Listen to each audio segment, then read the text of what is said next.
আমি এখন আছি মধুপুরের একটা আনারস বাগানে, যেখানে আসলে আপনার চোখ যত দূর যাবে তত দূর শুধু আনারসের বাগান দেখতে পারবেন। আর আমি আজকে এই ভিডিওতে আনারস সম্পর্কে এমন কিছু তথ্য দিব যেগুলো আপনারা এর আগে কখনো শোনেন নাই। আর আমি এই ভিডিওতে আনারসের একদম নতুন ক্ষেত থেকে শুরু করে গাছে গাছে পাকা আনারস পর্যন্ত দেখাবো। আপনারা জানলে অবাক হবেন, বাংলাদেশে আনারসের চাষ শুরু হয় মাত্র 750টি চারা থেকে, আর যেটা শুরু হয় আমাদের মধুপুর থেকে। বাংলাদেশে আনারস আসার পেছনে একটি মজার ইতিহাস আছে। মূলত আনারস দক্ষিণ আমেরিকা থেকে এসেছে। 1493 সালে ক্রিস্টোফার কলম্বাস আনারস আবিষ্কার করেন এবং এটি ইউরোপ নিয়ে যান। সেখান থেকে ধীরে ধীরে পৃথিবীর বিভিন্ন দেশে ছড়িয়ে পড়ে। ভারতীয় বংশোদ্ভূত মিজি দয়াময়ী সাংমা নামের এক ব্যক্তি ভারতের মেঘালয় আত্মীয়র বাড়ি থেকে সেখান থেকে নিয়ে আসে 750টি আনারসের চারা, আর সেখান থেকে মধুপুরে প্রাথমিকভাবে আনারসের চাষ শুরু হয়। আপনারা আমার পেছনে অনেক টিলা এলাকা দেখতে পাচ্ছেন, আর এই টিলা ভূমিগুলোতেই কিন্তু আনারস চাষ হয়। কারণ যেই সব এলাকায় বা যেই সব জায়গায় পানি বেজে থাকে সেখানে কখনো আনারস হয় না। কারণ আনারসের গাছ যখন ছোট থাকে তখন যদি ক্ষেতের ভিতরে পানি বেজে থাকে তাহলে গাছগুলো নষ্ট হয়ে যায়, পচে যাওয়ার সম্ভাবনা থাকে। আমাদের মধুপুরে মূলত দুই ধরনের আনারস চাষ করা হয়, এক হচ্ছে জলডুগি আনারস আর একটা হচ্ছে ক্যালেন্ডার আনারস। আমি এখন যে ক্ষেতটিতে আছি এখানে এটা হচ্ছে জলডুগি আনারসের ক্ষেত। আর এখানে আপনারা গাছে গাছে দেখতে পারবেন প্রচুর পরিমাণে আনারস আছে। আর এইগুলা হচ্ছে ছোট আনারস বা আনারসের বাচ্চা বলতে পারেন। এটা হচ্ছে ক্যালেন্ডার আনারসের ক্ষেত। আর এই ক্ষেতে আপনারা দেখতে পাচ্ছেন যে আনারসের গায়ে এই খড়গুলো দিয়ে দেওয়া হয়েছে। এগুলো কেন দিয়ে দেওয়া হয়েছে জানেন? কারণ যখন রোদ লাগে এগুলাতে যখন রোদ লাগে তখন এগুলা পুড়ে যায়। এমনিতেও এই প্রত্যেকটা আনারসের পিছনে খরচ হয়ে যাচ্ছে অনেক বেশি, তারপরে যদি পুড়ে যায় তাহলে একটা লসই হয় বলা যায়।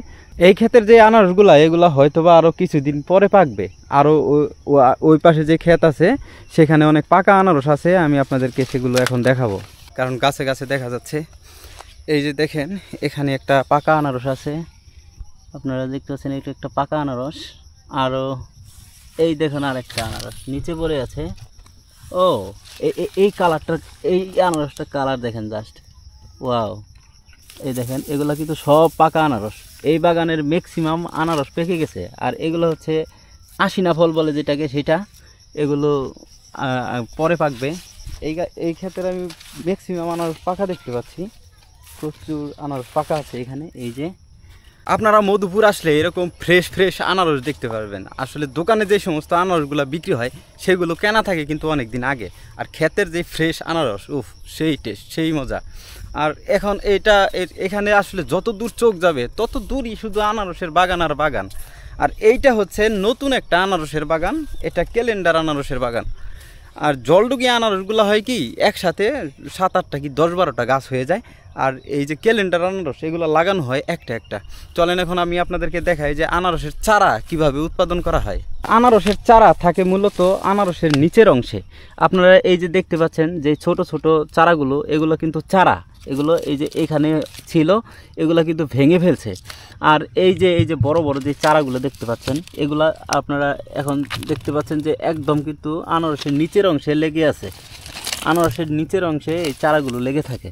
তো এই ছোট ছোট চারাগুলা ভেঙে দেওয়ার উদ্দেশ্য হলো যাতে এই সমস্ত চারাগুলা, এখানে এই যে দেখেন 4-5টি চারা রেখে দেওয়া হয়েছে, তো এই চারাগুলা যাতে সুস্থ সবল হয় এবং এখান থেকে তারপর আবার নতুন কোনো বাগানে এইভাবে রোপণ করা হবে। আমি আপনাদের জন্য প্রচুর সময় অপচয় করে তারপর ভিডিও বানাই আপনাদেরকে বিনোদন দেওয়ার জন্য, আপনাদেরকে সুন্দর সুন্দর জায়গা দেখানোর জন্য, সুন্দর সুন্দর জায়গার সাথে আপনাদেরকে পরিচয় করিয়ে দেওয়ার জন্য। আর এখানে কিভাবে আসবেন সেগুলো আমি আপনাদেরকে বলি। আপনারা সবাই কিপটামি করেন কেন আমি বুঝি না। সবাই কিপটামি বাদ দেন আর সবাই ফলো করেন। ফেসবুক থেকে যারা দেখছেন তারা ফলো করেন, আর যারা ইউটিউব থেকে দেখছেন তারা সবাই সাবস্ক্রাইব করেন। আর ভিডিও সম্পর্কে কমেন্ট করেন, ভালো ভালো কমেন্ট করেন। আপনাদের কমেন্ট আমার ভিডিও বানাতে উৎসাহিত করে।